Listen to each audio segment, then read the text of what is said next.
తెలుసుకోబోతున్నారు. ఇప్పుడు మనం ఈ ఆలయానికి సంబంధించి ప్రధాన ద్వారంలో ఉన్నాం. ఈ ప్రధాన ద్వారం ఒక్కటి గనక మనం చూసినట్టయితే కాకతీయుల కాలం యొక్క శిల్పకళ ఏంటి అనేది మనకి ఇట్లానే అర్థమైపోతుంది. ఉన్నటువంటి ద్వారానికి సంబంధించి కుడి చేతి వైపు మొత్తము కూడా ఒక రకమైనటువంటి శిల్పకళని మనం చూడవచ్చు.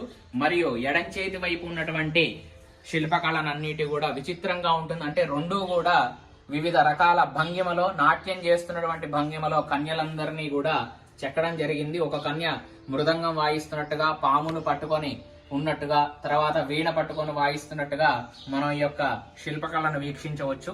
ఈ కన్యలకి మనం చూసినట్టయితే కాకతీయుల కాలంలోనే వీటికి హీల్స్ ని కూడా చెక్కడం జరిగింది, స్పష్టంగా మనం గమనించవచ్చు. అలాగే ఇప్పుడు ఇవన్నీ ఇట్లా విరిగిపోవడం ఇవన్నీ ఏంటంటే టైంలో ఇవన్నీ కూడా ధ్వంసం చేయబడ్డాయి. తర్వాత ఇక్కడ మనం చూసుకున్నట్టయితే ఈ యొక్క శిల్పకళలో కూడా ఆడవాళ్ళు జడ ఏ విధంగా